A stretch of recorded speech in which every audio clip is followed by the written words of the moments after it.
Hello student, कैसे हैं आप लोग। आज ये वीडियो मैं डाल रहा हूँ। इस वीडियो में 4 थ्योरम मिलेगा, ठीक है ना। और थ्योरम से बहुत सवाल पूछा है, मतलब एक थ्योरम तो कंफर्म एग्जाम में, हर बार एग्जाम में एक थ्योरम पूछा है बार बार, ठीक है ना। तो ये जो थ्योरम मैं दे रहा हूँ ना, इसमें 4 थ्योरम है। एक थेल्स प्रमेय और उसका विलोम है, 2 हो गया। एक पाइथागोरस है और उसका विलोम शायद है, ठीक है ना। तो ये 4 थ्योरम बहुत बार रिपीट हुआ है, ठीक है ना। मुझे संभावना लग रहा है कि संभावित है कि ये प्रश्न ना एग्जाम में छप जाएगा। तो बस आप लोग इसको पढ़ लो, छपे या ना छपे, लेकिन बहुत संभावना है, बिकॉज बहुत बार रिपीट हुआ है, ठीक है ना। तो मेरे ख्याल से लग रहा है ये संभावित प्रश्न है। इन सभी सवाल को देख लो, थोड़ी लॉन्ग वीडियो हो जाएगी, बिकॉज 4 क्वेश्चन है तो मतलब थोड़ी सी लॉन्ग हो जाएगी, ठीक है ना। तो इसको चारों को देखना, अच्छी तरीके से देखना, पूरी वीडियो देखना, स्पीड करके देख लो चाहे जैसे भी, लेकिन पूरी वीडियो देख लेना। और नहीं लिखा हुआ तो कॉपी पे छाप लेना, अपने से समझ लेना। ओके, चलिए देखते हैं वीडियो देखिए। 6.1 है, तो थ्योरम 6.1 हम लोग पढ़ेंगे यहाँ पे, ठीक है। और सवाल दे देगा, सिद्ध करें कि ये जो मैं लिखा हूँ साधारण प्रतिज्ञा, ये समझ लो सवाल ही है। यदि किसी त्रिभुज की एक भुजा के समांतर अन्य 2 भुजाएं को भिन्न भिन्न बिंदुओं पर प्रतिच्छेद करने के लिए एक रेखा खींची जाए तो अन्य 2 भुजाएं एक ही अनुपात में विभाजित हो जाती है। ये आपका सवाल रहेगा। यहाँ पे शुरू में लिखा रहेगा, सिद्ध करें कि किसी त्रिभुज की एक भुजा के समांतर अन्य 2 भुजाओं को भिन्न भिन्न बिंदुओं पर प्रतिच्छेद करने के लिए एक रेखा खींची जाए तो ये अन्य 2 भुजाएं एक ही अनुपात में विभाजित हो जाती है। तो सवाल ये तो आपका दिया हुआ है। इसके बाद आपको क्या करना है, यहाँ पर लिखना पड़ेगा, ये जो आंसर आप जो लिखेंगे यहाँ पे, है ना, जो आंसर लिखेंगे वहां पे आपको लिखना पड़ेगा विशेष प्रतिज्ञा। क्या लिखना पड़ेगा? विशेष प्रतिज्ञा। तो आप लिख लेते हैं विशेष प्रतिज्ञा, ये लिख लें। विशेष प्रतिज्ञा में ही आपको ये जो सवाल बोल रहा है इसके लिए आपको फिगर बनाना पड़ेगा। तो किसी त्रिभुज बोल रहा तो पहले तो एक हमको त्रिभुज यहाँ पे ड्रॉ करना पड़ेगा। और मैं इसको पहले ड्रॉ करता हूँ रेड पेन से, तो आपको बहुत अच्छी समझ में आएगा। एक मैं त्रिभुज बनाता हूँ, ठीक है, त्रिभुज बना लिया। अब बोलता क्या, किसी त्रिभुज की एक भुजा के समांतर, कोई भुजा, ये भुजा हो या ये भुजा हो या ये भुजा हो, तो जो ढंग का बने वही बनाना हमको, ठीक है। एक भुजा मान लो ये है, ठीक है, ये नाम त्रिभुज का नाम भी दे दो, ए नाम का त्रिभुज, ए और बी सी नाम का त्रिभुज है, ठीक है।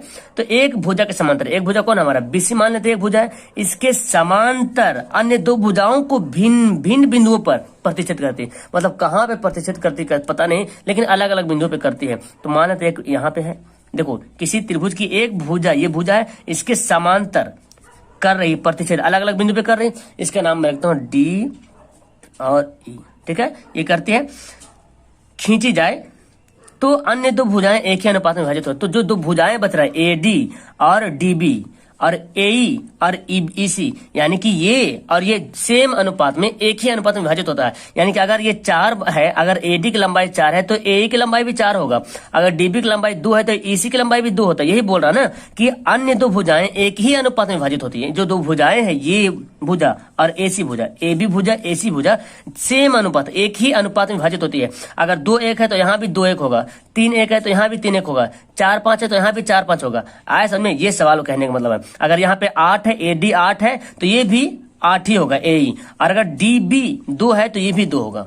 ऐसा में ये सवाल बोलता है। अब यहाँ पे जब विशेष प्रतिज्ञा करेंगे तो देखो, सबसे पहले हमको क्या करना पड़ेगा, ये तो त्रिभुज आपको बनाना पड़ेगा। त्रिभुज बनाने के बाद आप पेंसिल से बनाए, एग्जाम में पेंसिल से बनाना। उसके बाद क्या करना, बी को ई से मिलाना, ठीक है, बी को ई से यहाँ पे मिलाएंगे। तो डॉटेड लाइन से मिलाना, आप पेंसिल से बनाओगे डॉटेड लाइन से मिलाना है ना, डॉट लाइन से। और फिर यहाँ पे क्या करेंगे, एक त्रिभुज यहाँ पे बनाएंगे हम, एक यहाँ पे लंब डालेंगे और ई से यहाँ पे लंब डालेंगे, और सबका नामकरण भी कर देंगे। इसका नाम मैं देता हूँ एन, या तो एम और एन, ठीक है। ये आपका जो यहाँ पे जो है ना, ये कौन बना, लंब डाला है, ठीक है, लंब डाला है। ओके, अब हम यहाँ पे कर लिए। अब इसके बाद हम क्या लिखेंगे, साधारण प्रतिज्ञा। जो मैं लिखूंगा एकदम वैसे ही आपको लिखना है, और कोई भारी नहीं है, आराम से। पहले क्या, माना कि एबीसी क्या है, एक त्रिभुज है। यहाँ पे लिखना पड़ेगा, माना कि त्रिभुज एबीसी में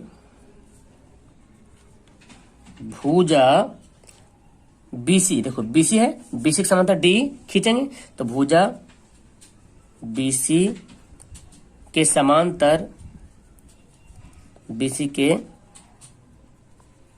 समांतर डीई, ये जो डी है, ठीक है, डीई रेखा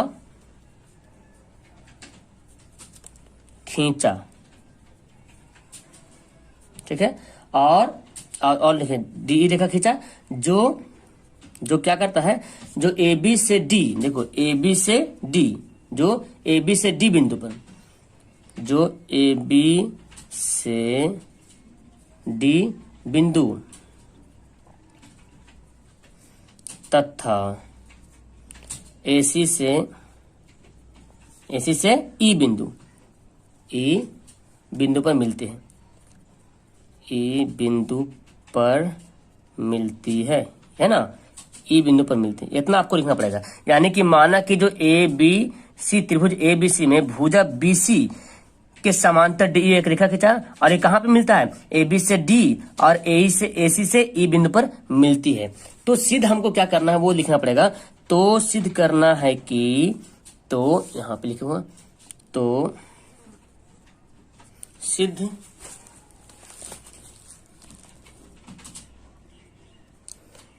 करना है कि, क्या सिद्ध करना है, सवाल में क्या बोलता है कि अन्य दो भुजाएं एक ही अनुपात में विभाजित होती है, यानी कि ए बी और ए सी सेम अनुपात में विभाजित होती है, यानी कि ए डी बटा डी बी, और ये किसके बराबर होगा, ए ई बटा ई सी के। ये तो सिद्ध करना हमको, यही निकालना है, यही बोल रहा, ए डी बटा डी बी, ठीक है। देखो ए डी और डी बी, और ये बराबर किसके हैं, ए ई बटा इसी के बराबर है। ये हमको सिद्ध करना, ये लाना हमको, ठीक है, इतना लाना पड़ेगा।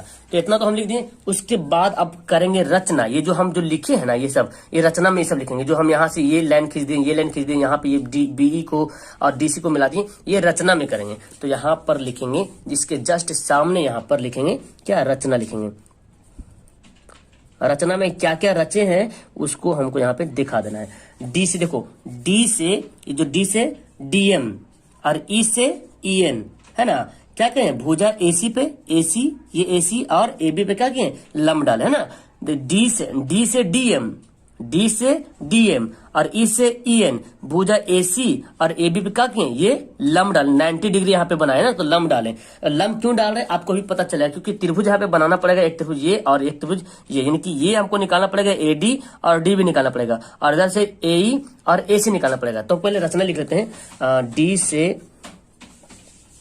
डी से डीएम तथा ई से ईएन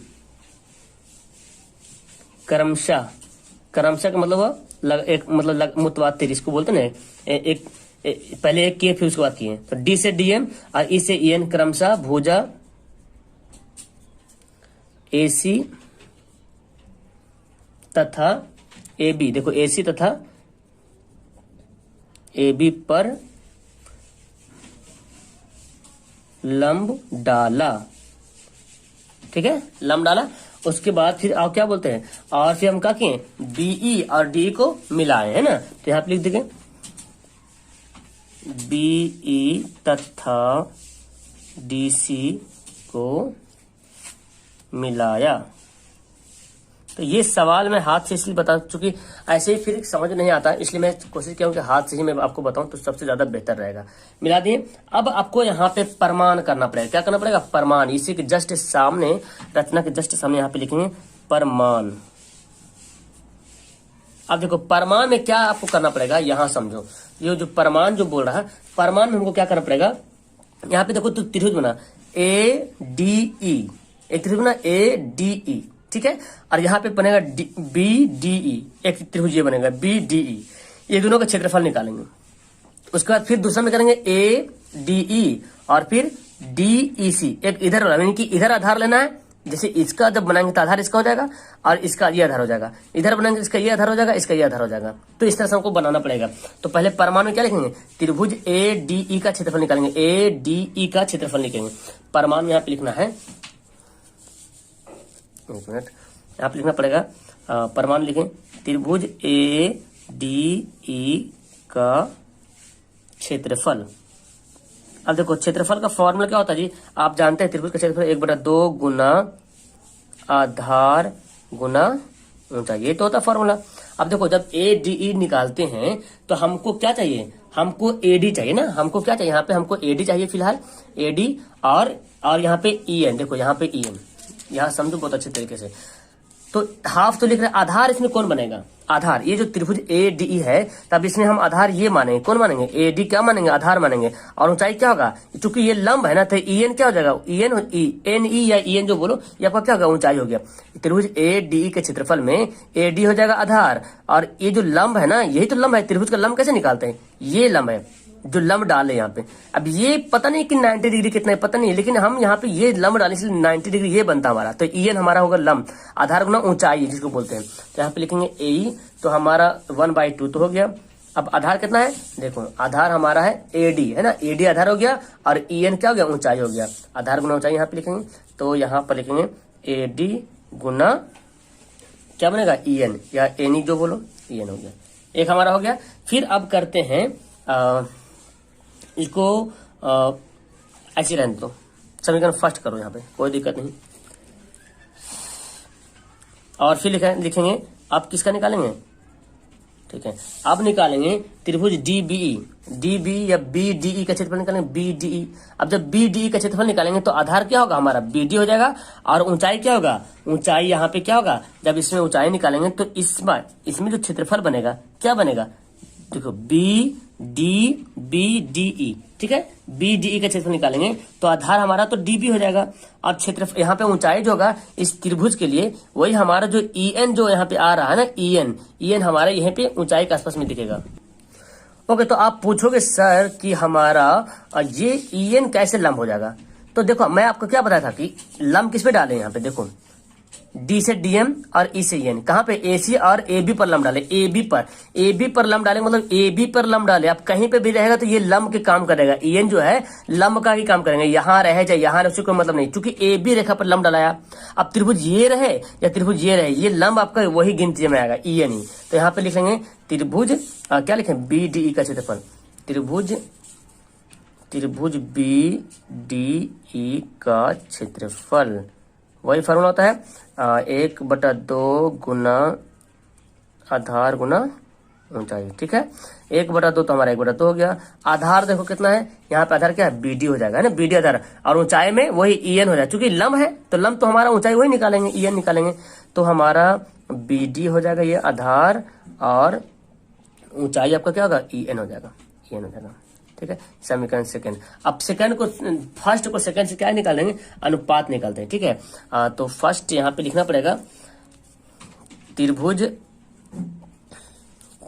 यहाँ पे लिखेंगे त्रिभुज ए डी ई का क्षेत्रफल बटे, यहाँ पे फर्स्ट सेकंड नहीं लिखो तो बेहतर, कोई दिक्कत नहीं है, फर्स्ट सेकंड मत लिखो, लास्ट टाइम लिखना है यहाँ पे, फर्स्ट सेकंड यहाँ पे लिखो ही मत, जो बनेगा वो निकालना। ए डी ए का क्षेत्रफल यहाँ पे लिखिए इस तरह से करके, और त्रिभुज बी डी ई का क्षेत्रफल, ठीक है, ये लिख दिए। अब देखो त्रिभुज ए डी ई का क्षेत्रफल कितना आया, हाफ इंटू ए डी और क्या है, ई एन आया, और यहाँ पे क्या आया, half into B D into E N आया, ठीक है। तो हाफ ऑफ कट गया, ई एन कट गया, क्या बचा, ए डी और बटा बी डी, ये हमको निकालना था। इसको मानो समीकरण फर्स्ट, ठीक है, इसको समीकरण फर्स्ट मानो। अब सेम इसी तरह से फंडा अपनाना है किसमें, अब इसी तरह का फंडा निकालना है, ए डी ई क्षेत्रफल, त्रिभुज ए ई डी कर लेंगे और फिर ई सी डी कर लेंगे, ये दोनों का क्षेत्रफल निकालना पड़ेगा, ठीक है। तो आओ यहाँ पे इसको बनाते हैं, यहाँ पर पीछे बनाते हैं,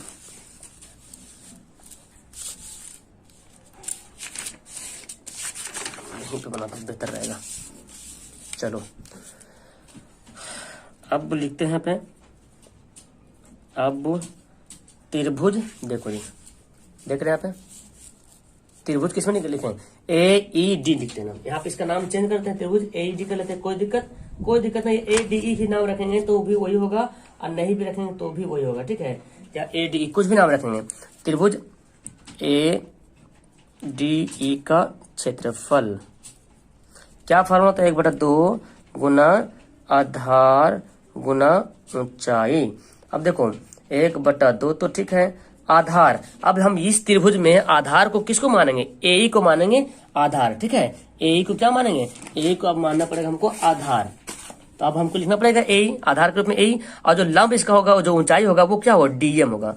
तो यहाँ पर लिख लेंगे ए ई गुना डीएम, ठीक है। अब फिर निकालेंगे तथा त्रिभुज किसका, अब देखो किसका क्षेत्रफल निकालेंगे, आप निकालेंगे CED या DEC, कुछ भी बोलो, है ना। तो त्रिभुज CED का क्षेत्रफल क्या होता है जी, 1/2 इंटू आधार गुना ऊंचाई। बहुत ही इंपॉर्टेंट चैप्टर में पढ़ा रहा हूँ आप लोग को, ठीक है। 1/2 इंटू, देखो आधार इसमें क्या है, अब इसका आधार क्या हो जाएगा, EC हो जाएगा, है ना। इसका आधार क्या होगा, जाहिर सी बात है यहाँ पे आधार जो दिख रहा है आपको, यह इस त्रिभुज में EC दिख रहा, तो EC लिखेंगे यहाँ पे आधार। और ऊंचाई क्या होगा, सेम इसी तरह से इसमें ऊंचाई होता है EN, तो इसमें भी ऊंचाई क्या होगा DM या MD जो बोलो, क्योंकि ये जो लंब है ना DM, ये AC पर लंब है, ना कि सिर्फ AE पर लंब है, AC पे पूरा पे लंब, इसलिए ऊंचाई इसका, इस त्रिभुज का ऊंचाई यही गिनती करेंगे, DM लिखो या MD लिखो, बात बराबर है ना। अब फिर यहाँ पे उसी तरह से करेंगे, इसलिए त्रिभुज ADE का क्षेत्रफल बटा त्रिभुज CED का क्षेत्रफल, ठीक है। अब देखो जी, त्रिभुज ADE का क्षेत्रफल कितना आया, ADE का क्षेत्रफल 1/2, इसको लिख लेंगे 1/2 इंटू AE इंटू DM, ठीक है। और यहाँ पे 1/2 इंटू EC इंटू DM। अब देखो ये दोनों कटा, DM कट गया, अब क्या बचा है, AE बटा EC, है ना। ये समीकरण सेकंड। अब समीकरण फर्स्ट सेकंड को क्या कर लेंगे, क्योंकि दोनों सेकंड से बराबर हो जाएगा, तो यहाँ पे लिखेंगे अब समीकरण फर्स्ट बराबर सेकंड से, दोनों समीकरण को क्या करेंगे, बराबर कर देंगे। जब दोनों समीकरण को बराबर करेंगे तो पहला आपका समीकरण देखो कितना आया था, AD बटा DB आया था, है ना, पहला समीकरण। और यहाँ पे दूसरा है AE बटा EC आया, तो यहाँ पे लिख लेंगे AD बटा क्या था, DB, है ना, AB बटा DB बराबर AE बटा क्या है, EC, है ना, AE बटा EC। अब ये आपका क्या हो गया, प्रूव्ड हो गया। तो इतना बनाना पड़ेगा आपको, ठीक है। ये थ्योरम सेम टू सेम आधारित है पहला वाला नंबर वाला, अगर पहला वाला समझ में आ गया और सेम टू सेम आधा से ज्यादा पूरा पहला ही तरह काम करेंगे इसमें, और कुछ भी नहीं है, लास्ट में थोड़ा सा आगे अलग करेंगे। ये सवाल आपका है, ये जो लिखा हुआ साधारण प्रतिक्रिया, ये क्या है, सवाल है। क्या बोलता है, यदि एक रेखा किसी त्रिभुज की दो भुजाओं को एक ही अनुपात में विभाजित करे तो वह तीसरी भुजा के समांतर होती है। लेकिन जो पहला थ्योरम था वो बोलता था कि कोई रेखा है, ठीक है, कोई रेखा है और किसी त्रिभुज के किसी भी भुजा में अगर विभिन्न बिंदुओं पे काटती है तो समान अनुपात में विभाजित करती है। तो समांतर रेखा पहले बोल रहा था उसमें, और बोल रहा था समान अनुपात में विभाजित करती है, ये सिद्ध करने के लिए। लेकिन यहाँ पे उल्टा पहले बोल रहा अनुपात में विभाजित करती है, इस सवाल में बोल रहा है कि दो भुजाओं को एक ही अनुपात में विभाजित करती है, तो तीसरी भुजा के समांतर होता है या नहीं होता, ये आपको सिद्ध करना है, बताना है आपको, ठीक है। तो आइए स्टार्ट करते हैं। जैसे जैसे मैं लिखूंगा बताऊंगा आपको, सेम इसी तरह से नोट करना है, और इसी को मैं भेजूंगा आपको टेलीग्राम पर भेज दूंगा PDF। फिलहाल यहाँ पे देखिए कैसे बनाते हैं इस लेसन को, ठीक है। चलिए तो आइए स्टार्ट करते हैं। सबसे पहले आपको यहाँ पे लिखना पड़ेगा, इसके सामने यहाँ पे लिखेंगे विशेष प्रतिज्ञा। क्या लिखेंगे, विशेष प्रतिज्ञा। और एक बात और याद रखें कि एग्जाम में डायरेक्ट यही सवाल देता है, ठीक है, डायरेक्ट सवाल आता है। और यहाँ पे सिर्फ लिखा रहा है सिद्ध करें कि, अब पूरा सवाल यहाँ से तक रहेगा, सेम पूरा सेम टू सेम रहेगा, ऐसे ही तरह रहेगा, लैंग्वेज चेंज रहे लेकिन ऐसे ही रहेगा, कहने का मैटर वही है आपका। अब देखो सबसे पहले हम क्या करेंगे, त्रिभुज बनाएंगे यहाँ पे, जिसकी जो बोल रहा सवाल में, तो त्रिभुज यहाँ पे बना लेते हैं। पहले देखो त्रिभुज का नाम देता हूँ ABC। त्रिभुज क्या बोलता है, किसी त्रिभुज की दो भुजाओं को एक ही अनुपात में विभाजित करें। कोई रेखा है, एक रेखा मान लेता हूँ कि ये रेखा होगा, ठीक है। किसी त्रिभुज की, यदि एक रेखा किसी त्रिभुज की एक रेखा है, इसका नाम रखता है D और E, ठीक है। तो ये हो गया जो रेखा हो गया, तो जो DE है वो BC के क्या है, समांतर है। वो नहीं बोलता त्रिभुज की दो भुजाओं को एक ही अनुपात में विभाजित करते हैं। ये जो AB है और AC है, इन दोनों को समान अनुपात में विभाजित करते हैं। मतलब कि अगर ये AD 4 है तो AE भी 4 होगा, DB 2 है तो EC भी 2 होगा। आया समझ में, AD अगर 3 है तो AE भी 3 होगा, DB अगर 1 है तो EC भी 1 होगा, ये बोल रहा। तो बताना है कि ये जो रेखा है, ये जो DE है, ये तो AB और AC को विभाजित कर दिया समान अनुपात में, लेकिन जो बोलता है वह तीसरी भुजा के समांतर होती है, ये आपको सिद्ध करने यानी कि BC समांतर ED हमको सिद्ध करके बताना पड़ेगा, ठीक है। तो पहले हम करते हैं, यहाँ पे जो जो दिया उसको पहले लिखते हैं, ठीक है। और जैसे लिखता हूँ मैं, आप भी उसी तरह लिखेंगे, ठीक है। कोई हार्ड नहीं है, बस यहाँ पे 2-3 बार रिवीजन करेंगे, आप अपना कॉपी पे नोट करके आराम से समझ में आएगा। तो सबसे पहले लिखेंगे माना कि रेखा DE त्रिभुज ABC की भुजाएं, त्रिभुज ABCD की भुजाएं कौन कौन भुजाएं हैं? AB, देखो AB और AC, AB तथा AC से क्रमशः, देखो AB पे D और AC पर E है ना, क्रमशः D तथा E बिंदु पर, क्रमशः D तथा E बिंदु पर क्या करते हैं? इस प्रकार मिलते हैं कि, इस प्रकार मिलती है कि क्या होता है? तो डायरेक्ट बोलता कि ये जो रेखा AD और DB है ये आपस में समान अनुपात में है ना, इस प्रकार मिलता है कि AD बाई DB और AE बाई EC, ये क्या होता है? ये नहीं बोल रहा सवाल में, इस दोनों एक ही अनुपात में विभाजित होती है। हम इसको लिखे हैं इस प्रकार मिलता है कि AD बटा DB, AD और DB बराबर किसके? AE बटा EC, ये दोनों आपस में क्या है? बराबर, ये बोला मिलता है। तो सिद्ध क्या करना है? तो अब यहाँ पे लिखना है, तो सिद्ध करना है कि, ये लिखना बहुत जरूरी है, ठीक है। तो सिद्ध करना है कि, क्या सिद्ध करना है? ये बोल रहा ना कि आपस में जो तीसरी भुजाएं के समांतर है, कौन? ये वाला, यानी कि सिद्ध क्या करना है? BC समांतर है DE का, यही आपको क्या करना पड़ेगा? सिद्ध करना पड़ेगा। यहां तक लिख लेंगे। यहां तक लिखने के बाद आपको क्या करना है? सेम टू सेम फॉलो करना है जो मैं बताया हूँ पिछले वाला वीडियो में। तो पहले यहाँ पे करेंगे रचना, इस त्रिभुज में कुछ रचना करेंगे। तो यहाँ पर आप इसके जस्ट सामने, यहाँ पे है ना, दिख रहा आपको, यहाँ पे जस्ट सामने लिखेंगे रचना। तो मैं इसको हैंड से इसलिए बता रहा था कि आपको अच्छी तरीके से समझ में आएगा। बोर्ड पर से सही से वीडियो दिखता नहीं है ना कभी कभी, और सिस्टम में भी कभी कभी मतलब सही से लिखावट नहीं हो पाता है। तो इसलिए मैं चाहता हूँ कि आपको नोट्स भी मिल जाए, इसका नोट्स बन जाएगा और आपको प्राप्त हो जाएगा अच्छी तरीके से। अब क्या करते हैं, रचना में, त्रिभुज में रचना करेंगे, वही जो B से D तक पहले मिलाएंगे डॉटेड लाइन से, B से E तक और D से C तक, ठीक है। और यहाँ पे भी लंब डालेंगे, D से M, सेम टू सेम उसी तरह बनाना है। यहाँ पे भी लंब डालें, D से M लंब डालें और इसका N, ये लंब डालें। यहाँ पे देखो, यहाँ पे लंब, यानी कि AB पर लंब डालें कौन? EN, और AC पे लंब डालें MD। यही बात को हमको लिखना पड़ेगा रचना में। तो देखो D से DM, D से DM और तथा E से EN, क्रमशः AB और AC पर क्या किया? लंब डाला, वही हमको लिखना पड़ेगा। तो यहाँ पे लिखेंगे जो D से DM जो लंब डाले, DM ये किस पे लंब डाला हुआ है? AC पर। और E से EN जो लंब किस पे डाला है? AB पर। तो लिखना पड़ेगा D से DM तथा E से EN, E से EN क्रमशः भुजाएं, पूरा अच्छी तरीके से लिखना पड़ेगा इसको, ठीक है। थोड़ा सा ये क्वेश्चन इसी तरह से है ही है, आपको 5 नंबर कैसे मिलेगा? ये क्वेश्चन इतना इजी भी नहीं है, ठीक है, जो समझ रहे हैं। और इसी के आधार पे आपका सवाल बनेगा जो किताब में दिया हुआ है। भुजाएं किस पर? क्रमशः भुजाएं। अब देखो जो D से DM है किस पे? AC, तो पहले लिखेंगे AC तथा AB, है ना, ये क्या है? AB है, इधर AB पर लंब डाला AB पर लंब डाला, ये लिख लिए। और क्या किए? B और क्या किए? यहाँ पे देखो DC और BC को करके मिलाएं, DC और BE को मिलाएं। तो यहाँ पे लिखना पड़ेगा BE तथा DC को मिलाया, है ना, BE और DC को क्या मिला दिए। यहाँ तक करके रचना में करेंगे। रचना के करने के बाद आपको नीचे यहाँ पे लिखना पड़ेगा प्रमाण, ठीक है। हवा चल रही है, 1 मिनट, चलो। तो यहाँ पर लिखना पड़ेगा हमको प्रमाण। अब हमको प्रमाण देना पड़ेगा।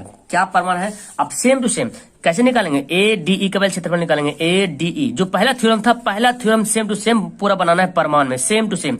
ये भी पूरा लिखा हूं मैं, वही रचना में भी पहला भी सेम रचना किए थे, सिर्फ यहाँ पे हल्का चेंजिंग है। अब प्रमाण में जो पहले किए थे इसमें भी सेम प्रमाण करना है। तो त्रिभुज ADE का क्षेत्रफल निकालेंगे और फिर BDE का क्षेत्रफल निकालेंगे, ठीक है। तो पहले लिखते हैं यहाँ पे त्रिभुज ADE का क्षेत्रफल। पहला जब समझ जाएंगे तो दूसरा आराम से समझ में आएगा। क्या फॉर्मूला होता है? 1/2 गुना आधार गुना ऊंचाई, ये तो होता है। अब देखो 1/2, इसका आधार देखो क्या है, ADE का क्षेत्रफल में आधार हमको ये लेना है, आधार तो ये भी होगा लेकिन हमको ये लेना है आधार AD, और ऊंचाई क्या होगा EN। ये AB पर लंब है, तो AB पर जो भी त्रिभुज बनेगा सभी का लंब जो है ना वही ऊंचाई होगा, ठीक है। AB पर जो भी त्रिभुज बनेगा, AB रेखा पर जो भी त्रिभुज बनाएंगे उस त्रिभुज का लंब EN ही जोड़ा जाएगा। और अभी हम ADE ले रहे हैं तो इसका आधार हो गया AD और लंब होगा EN, तो हम लिख लेते हैं AD गुना EN, ये लिख लिए। उसके बाद फिर आप किसका निकालेंगे? BDE का निकालेंगे क्षेत्रफल। तो यहाँ पे लिखते हैं तथा त्रिभुज BDE का क्षेत्रफल। क्या फॉर्मूला ये बैठाएंगे? 1/2 गुना आधार गुना ऊंचाई, 1/2 इंटू आधार देखो क्या है, इसका आधार BD है और ऊंचाई EN है। बताया था A से लेकर B तक इस रेखा पर जो भी त्रिभुज बनेगा उसका ऊंचाई वही होगा, क्योंकि ये लंब है, EN क्या है? लंब है। तो हमारा आधार हमारा BD है, ऊंचाई EN है। तो यहाँ पे लिखेंगे BD इंटू EN, हो गया। अब ये दोनों को करेंगे बटा में, यानी कि अनुपात निकालेंगे। तो यहाँ पे लिखते हैं त्रिभुज ADE, ये वाला बात लिख रहे हैं, त्रिभुज ADE का क्षेत्रफल बटे त्रिभुज BDE का क्षेत्रफल, ये लिख लिए। अब देखो ADE का क्षेत्रफल कितना है, यही आया ना मेरा 1/2 इंटू AD गुना EN आया, और यहाँ पे क्या आया 1/2, देखो ये लिखें BD गुना EN, क्या आया 1/2 कट गया, EN कट गया, क्या बचा? AD बचा और BD बचा, AD बचा और BD बचा। इसको मानो समीकरण फर्स्ट कर लो तो वो भी ठीक है, नहीं तो फिर रुक तो बताते मैं कैसे कैसे करना है। यहाँ तक कर लिए। उसके बाद अब नेक्स्ट करेंगे हम लोग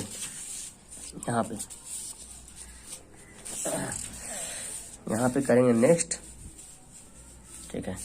यहीं पे इसको रखता हूँ तथा अब किसका निकालना है? देखो अब निकालना किसका, अब फिर हम लिखेंगे ADE का क्षेत्रफल, फिर वही लिखेंगे त्रिभुज ADE का क्षेत्रफल फिर से, तथा त्रिभुज ADE का क्षेत्रफल, वही फॉर्मूला 1/2 इंटू आधार इंटू ऊंचाई, ठीक है। 1/2 इंटू आधार हमारा क्या है, देखो आधार, इसका आधार आपका क्या, देखो ADE निकाला। अब आधार हमको A ही लेना है, इधर वाला आधार लेना है A, और इसका ऊंचाई क्या होगा DM। ये देखो AC पर जो है लंब क्या है, DM है, तो AC पर कहीं पर भी त्रिभुज बनेगा लंब यही DM ही कहलाएगा, DM बोलो या MD बोलो, कुछ हो गया। फिर निकालेंगे एवं अब क्या निकालते हैं, देखो EBC CED या DEC कुछ भी लिखो यहाँ पे, तो त्रिभुज DEC का क्षेत्रफल, यहाँ पे कुछ भी लिख सकते हैं, कोई दिक्कत नहीं। त्रिभुज DEC का क्षेत्रफल क्या होता है, फॉर्मूला 1/2 इंटू आधार इंटू ऊंचाई, ये हो गया। तो 1/2 इंटू आधार कितना है जी, इसमें आधार क्या होगा, EC हो जाएगा, आधार EC हो जाएगा आधार, और ऊंचाई वही हो जाएगा, क्या होगा इस त्रिभुज में ऊंचाई हमारा DM ही हो जाएगा, DM या MD। अब फिर वही यहाँ पे उसी तरह से करेंगे, इसलिए यहाँ पे लिखेंगे त्रिभुज ADE का क्षेत्रफल बटा त्रिभुज DEC का क्षेत्रफल, हो गया। अब इसका क्षेत्रफल क्या आया 1/2 इंटू AE इंटू DM, ये आया था, और इसका क्षेत्रफल क्या आया 1/2 इंटू EC इंटू DM। काटाकाटी करो, काटाकाटी करके काटाकाटी यहाँ पे हो गया, क्या हुआ AE यहाँ पे बचा और EC बोलो या CE बोलो, बात बराबर है, ये हो गया। अब क्या करते हैं प्रश्न में, यहाँ पे अब देखो यहाँ पे अब आपका मेन काम शुरू होता है। यहाँ तक तो पहले सब तरह बना दिए, अब यहाँ पे आपका मेन काम शुरू होगा। यहाँ पे लिखेंगे प्रश्न से, प्रश्न में क्या दिया हुआ है, प्रश्न दिया हुआ है कि AD बटा BD जो कि बराबर है AE बटा EC का, है ना, यही तो था। देखो ये तो प्रश्न में दिया हुआ था AD बटा DB और मिलती है AE बटा EC, ये प्रश्न दिया हुआ था, हमको लाना ये फिलहाल, तो ये प्रश्न में आपका दिया हुआ है। तो अब आप बताओ ये जो AD बटा DB है ये किससे आया है, हम इस AB बटा DE के जगह पे हम ये लिख सकते हैं, देखो यहाँ पे समझो अच्छी तरीके से, ए बी बटा डी बी है और हमारा यहाँ पे भी ए डी बटा डी बी है। तो इसके जगह पे हम ये वाला वैल्यू पुट कर सकते हैं, त्रिभुज ए डी का क्षेत्रफल लिख सकते हैं कि नहीं लिख सकते जी। तो अब यहाँ पे हमको लिखना पड़ेगा त्रिभुज ए डी ई का, अच्छा आपको दिखाई देते हैं यहाँ पे क्या लिखता है, देखो त्रिभुज ए डी ई का क्षेत्रफल है ना, ये लिखना पड़ेगा क्योंकि इसके बराबर में हमारा ये वाला, ये जो है इसके बराबर है। तो त्रिभुज ए डी ई का क्षेत्रफल, ओहो, त्रिभुज ए डी ई का क्षेत्रफल बटा क्या है, त्रिभुज बी डी ई का क्षेत्रफल है ना, त्रिभुज बी डी ई का क्षेत्रफल हो गया, यहाँ पे लिख लिए। और यहाँ पे ये जो ए ई और ई सी है, तो यहाँ देखो ये जो अभी बनाए यहाँ पे, ये देखो ए और ई सी आया, ये किसके बराबर है, ए डी ई का क्षेत्रफल। यहाँ पे लिख लेते हैं त्रिभुज ए डी ई का क्षेत्रफल, फिर त्रिभुज डी ई सी का क्षेत्रफल। ध्यान से देखना, थोड़ा सा दिमाग भटकाओगे सब खत्म हो जाएगा। अब यहाँ पे जब देख लिए तो देखो ए डी मिल रहा, चाहो तो इसको कट गया, कट जब जाएगा यहाँ पे तो इसका मतलब अब क्या बचा, ये दोनों बचेगा, इसको इधर लाओ इसको इधर ले जाओ, गुना करो, इसके ऊपर में 1 बचा, इधर 1 बचा, तो इधर इसको 1 से गुना करेगा तो यही बचेगा, इसको भी 1 से गुना करेगा यही बचेगा। तो यहाँ पे लिखिए त्रिभुज बी डी ई का क्षेत्रफल बराबर है त्रिभुज डी ई सी का क्षेत्रफल।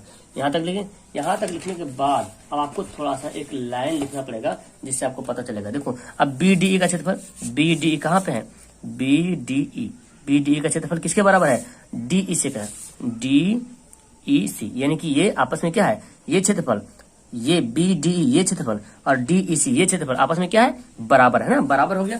तो जब बराबर है दोनों क्षेत्रफल, तो अब यहाँ पे अब आपको एक लाइन लिखना पड़ेगा। देखो मैं जो लिखता हूं उसको समझो, यहाँ लिखना पड़ेगा साथ ही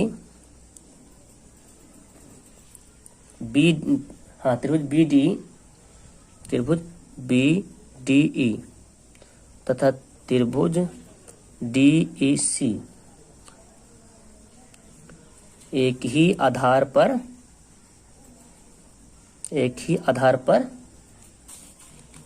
डीई के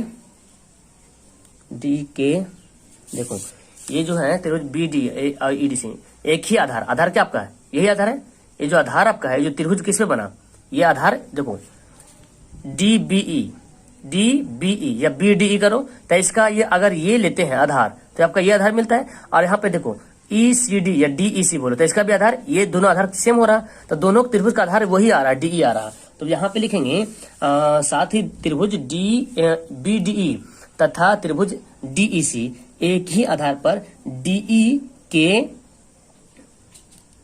एक ही और क्या है, स्थित है। तो जब ऐसा कंडीशन है तो इसलिए यहाँ पर जो BC जो है समांतर हो जाएगा DE का, BC DE के क्या होगा, समांतर हो जाएगा। आपका ये क्या हो गया, प्रूव्ड हो गया। यही आपको निकालने के बोल रहा है, यानी कि ये जो त्रिभुज BDE था और DEC, अब जाहिर सी बात इस त्रिभुज का यही आधार है, इस त्रिभुज का भी यही आधार है और एक ही आधार पे इन दोनों जो है आधार इसी पे स्थित है। इसका मतलब ये जो रेखा है और ये जो त्रिभुज आ रहा है, ये जो देखो ये जो रेखा आ रहा है ये, और इधर से जब निकाल तो ये इस त्रिभुज का भी यही आ रहा और इस त्रिभुज का भी यही आ रहा। मतलब ये जो लाइन है BD के क्या है, BC के क्या है, DE जो BC के क्या है, समांतर है। तो वहां पे लिख दें BC ED के DE के क्या है, समांतर है, BC समांतर है DC का। अब हमारा यहाँ पे पूरा हो गया, BC DE के क्या हो गया, समांतर हो गया। तो इस तरह से आपका यहाँ पे थ्योरम नंबर 2 फिनिश हो जाता है। अब थ्योरम के आधार पे तो सवाल रहता है, लेकिन आपको डायरेक्ट थ्योरम ही सवाल रहता है। लिखा रहता है क्या कि सिद्ध करें कि, यहाँ पे लिखा रहेगा सिद्ध करें कि एक समकोण त्रिभुज में कर्ण का वर्ग शेष दो भुजाओं के वर्गों के योगफल के बराबर होता है। इस थ्योरम का नाम है पाइथागोरस थ्योरम। क्या नाम है, पाइथागोरस थ्योरम। मैं यहाँ पे लिख देता हूं पाइथागोरस परमे, है ना, पाइथागोरस परमे भी इसका नाम है। और इस पाइथागोरस का 2 परमे है, एक तो ये हो गया, एक तो पाइथागोरस का विलोम होता है, पाइथागोरस के विलोम, पाइथागोरस परमे के विलोम होता है। तो पहले इसको पढ़ लेंगे थ्योरम नंबर 8, उसका थ्योरम नंबर 9 में पढ़ेंगे उसको। तो फिलहाल अभी हम लोग 6.8 पढ़ने वाले हैं और बहुत अच्छे तरीके से मैं आपको अंडरस्टैंड कराऊंगा। तो आपको ध्यान से देखना है, ठीक है। जब आप थ्योरम को पढ़ रहे हो तो बहुत सतर्क रहना पड़ेगा, माइंड को एक जगह कंसंट्रेट करके देखना पड़ेगा। आइए सबसे पहले यहाँ पे क्या करते हैं, यहाँ पे लिखेंगे हम लोग विशेष प्रतिज्ञा। क्या लिखेंगे? विशेष प्रतिज्ञा। इसी फॉर्मेट में आपको बनाना है, ठीक है। इसी फॉर्मेट में आपको बनाना है, तब लगेगा हाँ एक सटीक आंसर आ रहा है। तो सटीक आंसर बनाना है। इसको लिखने के बाद सबसे पहले तो आप बनाओ एक समकोण त्रिभुज बनाओ पहले, है ना। समकोण त्रिभुज हमको बनाना पड़ेगा। तो समकोण त्रिभुज यहाँ पे बनाते हैं 90 डिग्री वाला, ठीक है। यहाँ से हो गया एक समकोण त्रिभुज। इसका नाम देता हूं मैं ABC, नाम दे दिया। अब बोलता है कि समकोण त्रिभुज में कर्ण, ये जो कर्ण होता है ना AC, वो AB का स्क्वायर यानी कि AC का स्क्वायर जो होता है, AB के स्क्वायर और BC के स्क्वायर के योग के क्या होता है? बराबर होता है। जानते हैं बहुत अच्छी तरीके से। तो यहाँ पे वही बात यहाँ पे लिखते हैं। यहाँ पे लिख देते हैं कि माना कि ABC एक क्या ऐसा त्रिभुज है? एक समकोण त्रिभुज है। ये मान लिए। तो जब मान लिए हैं तो जब समकोण त्रिभुज हो गए ABC में, तो जिसमें कोण B बराबर कितना डिग्री होगा? कोण B बराबर 90 डिग्री, है ना। कोण B बराबर क्या हो जाएगा? 90 डिग्री। तो सिद्ध क्या करना है? तो सिद्ध करना है कि ज्यादा हार्ड नहीं ये वाला थ्योरम है, ठीक है। सिद्ध करना है कि जितना हार्ड था तो आप लोग पढ़ लिए हैं, 3-4 टाइप का थोड़ा था। सिद्ध क्या करना है कि कर्ण का वर्ग, कर्ण क्या है? AC। तो AC का जो स्क्वायर होता है वो शेष दो भुजाओं के यानी कि AB का स्क्वायर, दो भुजाओं के वर्गों का योग मतलब प्लस एक AB का स्क्वायर और एक BC का स्क्वायर। यही सिद्ध करना है कि ये जो है ना, जो कर्ण होता है AB के स्क्वायर और BC के स्क्वायर का योग के बराबर होता है। ये हमको सिद्ध करना है। चलो तो अब इसमें करेंगे रचना। तो इसके सामने लिखते हैं रचना। रचना में क्या करते हैं, यही जो आपका जो देख रहे हैं ना, यहाँ पे एक लंब डालते हैं, ठीक है। तो जब लंब डालेंगे, ये तो ऑलरेडी ABC में तो B ऑलरेडी लंब है, 90 डिग्री है। और जब यहाँ पे लंब डालें तो ये D क्या बन गया? यहाँ पर ये बन गया 90 डिग्री। इधर से ले लो या इधर से ले लो, है ना। दोनों यहाँ पे जो बन गया 90 डिग्री, यहाँ पे हम मान रखते हैं इसका D नाम रख दिए। अब जो हम रचना किए उसको यहाँ पे लिखते हैं ताकि B से BD AC पर क्या किए? लंब डाले। B से BD AC पर लंब डाला, वही लिखना पड़ेगा। B से BD कर्ण AC पर लंब डाला। ये तो लंब डाल दिए। अब हमको यहां से बताना पड़ेगा परमाण। हमको यहाँ परमाण करना पड़ेगा। तो परमाण यहाँ पे लिख लेते हैं, टावर में परमाण।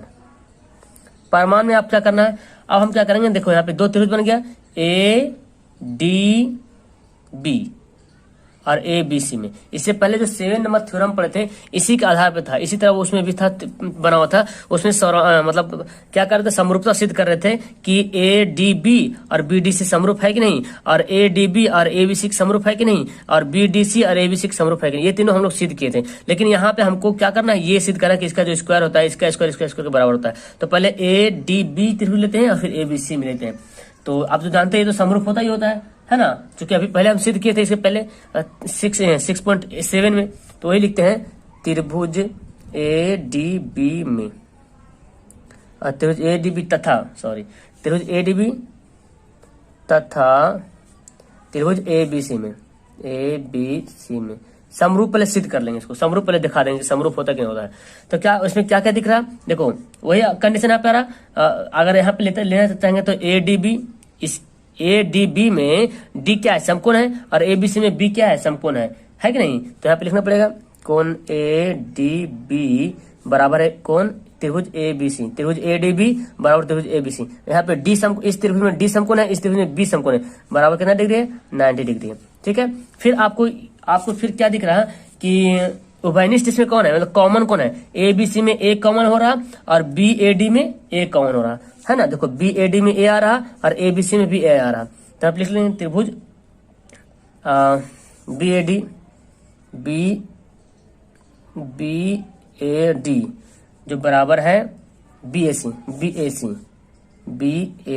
बीच में से देखो A आ रहा कि नहीं आ रहा, ये क्या है, उभयनिष्ठ है, ठीक है। उभयनिष्ठ मतलब कॉमन है, उभयनिष्ठ बोले तो कॉमन है। तो शेष क्या बच गया, शेष कौन त्रिभुज बचा इसमें। अब देखो हमको डी तो निकाल लिए, ए डी बी में डी पता कर लिए, ए पता कर लिया, अब क्या बचा, बी बचा, तो ए बी डी लिख सकते हैं, जी लिख सकते हैं आराम से। शेष कौन, A B D, A B D किसके बराबर है, शेष त्रिभुज किसके बराबर है, ए बी सी। तो यहाँ पे ए तो पता चल गया हमको, बी पता चल गया, क्या पता करना, सी पता चलना है, तो ए बी सी ऐसे भी लिख दो, ए बी सी यही पता चल रहा है। या तो ए सी बी भी लिख सकते हैं ना, ए सी बी वही लिख दो, ए सी बी है ना, ज्यादा बेहतर रहेगा। अच्छा यहाँ पे जो लिखे हैं उभयनिष्ठ है, तो ये तो ठीक था, और 90 डिग्री कहाँ गया, ये तो ठीक है, ए बी सी 90 डिग्री। तो यहाँ पे ए सी बी लिखो, ए सी बी है ना, ए सी बी, ए सी बी ये हो गया। देखो डी ए बी, अरे देखो डी कौन डी कौन ए कौन बी लिखा गया, कौन बी ए सी लिखा गया, तीनों कौन लिखा गया। तो ये तीनों कौन आपका आपस में मिल रहा, तो क्या होगा, कौन कौन समरूपता से होगा, है ना, इससे पहले बनाया था याद होगा आपको, कौन कौन समरूपता से, कौन कौन समरूपता से। तो कौन कौन समरूपता से क्या हो गया, त्रिभुज ए डी बी, ये ए डी बी और बी ए बी सी क्या है, समरूप है, ए डी बी त्रिभुज और त्रिभुज ए बी सी क्या है, समरूप है। अब जब समरूप हो गया है, इसका मतलब ये हो कि ए बी, जो ए बी है, देखो A D B, A D B जब त्रिभुज लेते हैं तो ए डी बी में कौन सा कर्ण होता है, ए बी होता है, और ए बी सी में कौन सा कर्ण है, ए सी कर्ण है, तो ए बी बटा ए सी हो जाएगा, होगा कि नहीं होगा। तो यहाँ पे लिखेंगे ए बी बटा ए सी, ठीक है। और फिर ए डी, देखो ए डी ये क्या आधार है, और यहाँ आधार क्या है, ए बी सी, और यहाँ देखा जाए तो आधार क्या मिल रहा है, ए बी मिल रहा है। देखो ए डी बी में ये हम लिए आधार, और यहाँ जब लेंगे तो ए बी आधार लेंगे, ए बी सी में ए बी आधार लेंगे, तो ए डी बटा ए बी ये हो गया। अब हम इसको क्या करेंगे, देखो ए बी से गुना करेंगे, ए बी से गुना करेंगे तो क्या होगा, ए बी का स्क्वायर हो जाएगा, और इसको गुना करो तो A C into A D, इसको समीकरण बना लो फर्स्ट। अब इसी प्रकार बीडीसी करेंगे, बीडीसी और एबीसी में, है ना, बीडीसी और एडीसी में करेंगे।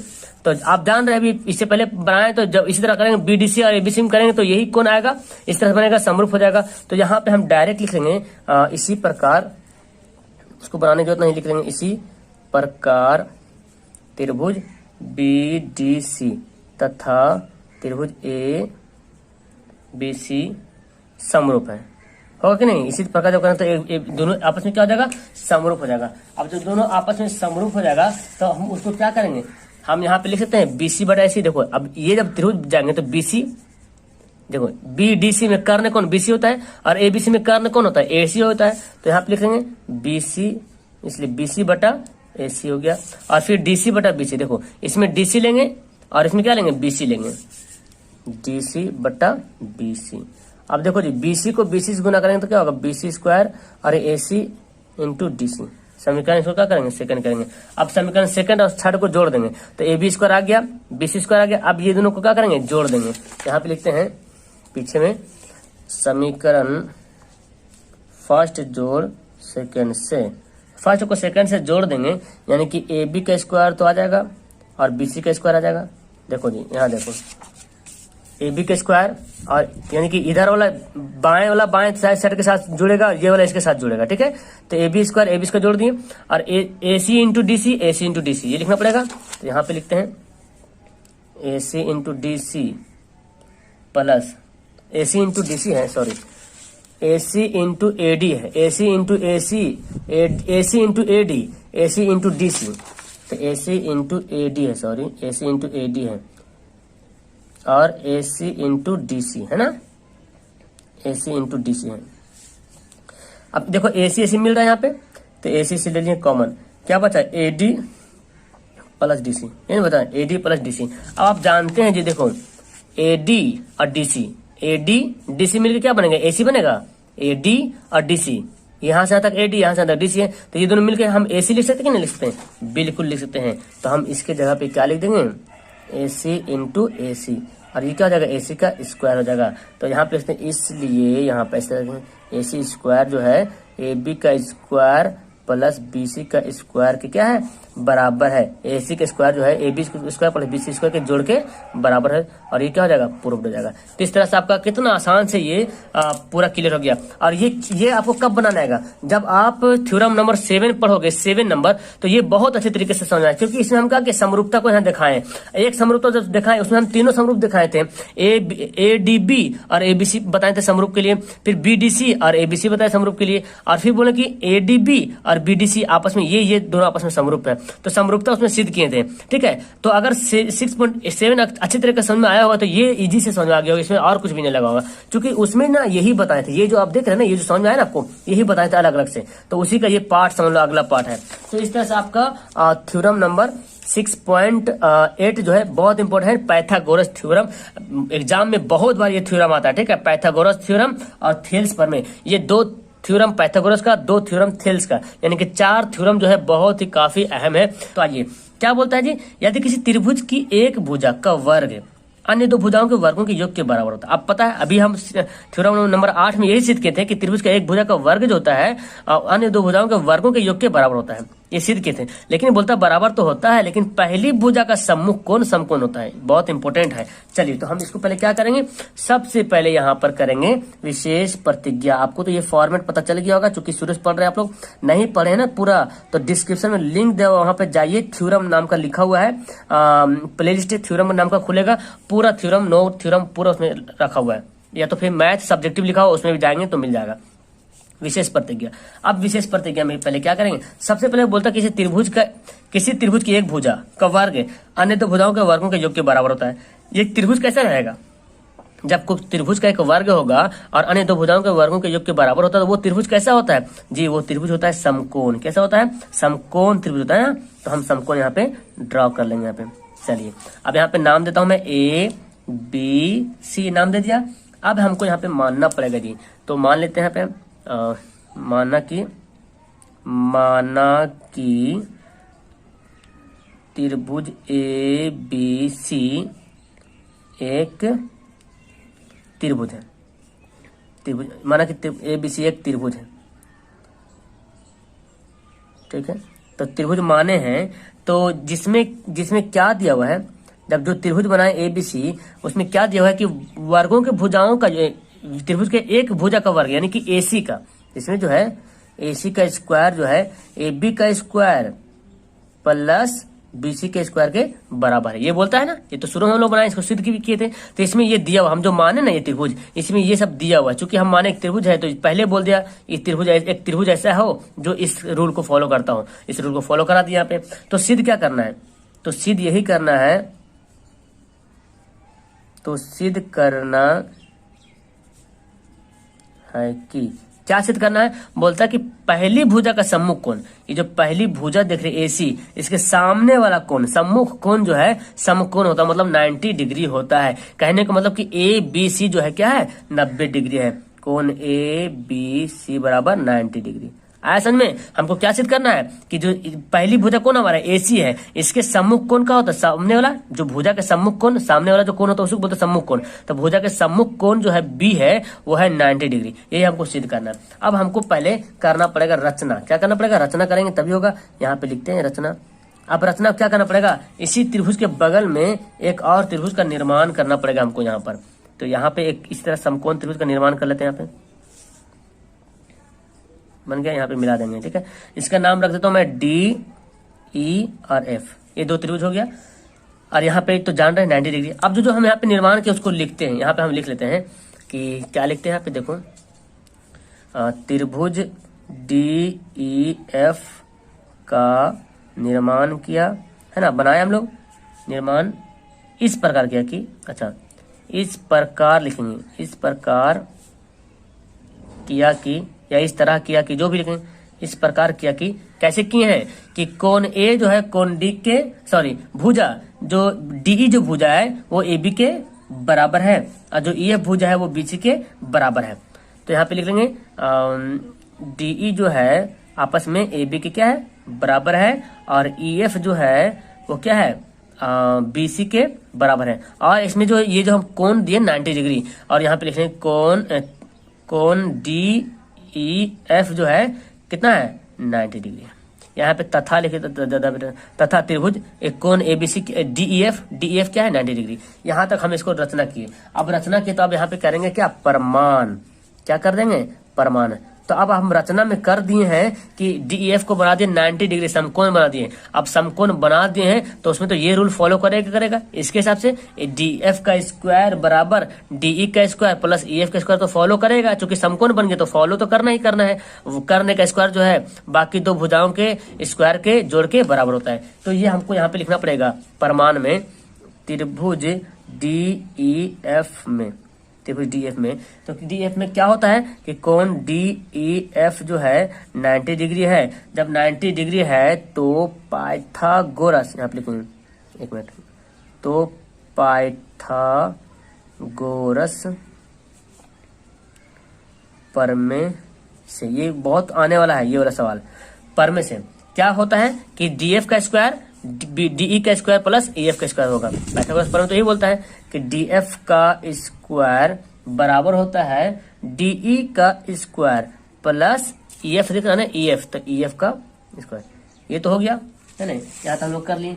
जब यहाँ पे कर लिए हैं तो अभी हमने क्या माना कि डीई जो है AB के बराबर है, ईएफ जो है BC के बराबर है, यही ना माने। देखो डीई जो है AB के बराबर है, ईएफ जो BC के बराबर है, ये माने। तो अब यहाँ पे लिखते हैं डीएफ का स्क्वायर डीई की जगह पे हम AB लिख सकते हैं क्या, क्योंकि अभी तो बताए हैं रचना में क्या है, बराबर है। तो यहाँ पे लिखते हैं, यहाँ पे क्या लिखते हैं AB का स्क्वायर, और जो ईएफ है इसकी जगह पे क्या है BC लिख सकते हैं, क्योंकि अभी हम तुरंत लिखे कि ईएफ जो है BC के बराबर होता है। तो ये दोनों आपस में बराबर, तो इसके जगह पे हम इसको भी डाल सकते हैं, कोई दिक्कत नहीं। तो यहाँ पे लिखते हैं BC का स्क्वायर। अच्छा ये कहाँ से लाए हम, ये BC AB कहाँ से लिए, तो हम लिख दें यहाँ पे रचना से डीई बराबर AB और ईएफ बराबर BC, तब क्लियर हो जाएगा कि हाँ हम कहाँ से लिखे हैं। ठीक है, यहाँ तक समझ आ गया। किंतु दिया हुआ क्या है, देखो किंतु दिया हुआ है कि क्या दिया हुआ है जी, कि AC का स्क्वायर बराबर होता है AB के स्क्वायर प्लस BC के स्क्वायर, यही तो दिया हुआ है। तो यहाँ पे लिखते हैं किंतु दिया हुआ कि AC का स्क्वायर बराबर है AB के स्क्वायर प्लस BC का स्क्वायर, ये क्या है, दिया हुआ है। अब यहाँ पे पता चल गया कि AB का स्क्वायर और BC का स्क्वायर दिया हुआ किसके बराबर में, AC के स्क्वायर में। तो यहाँ पे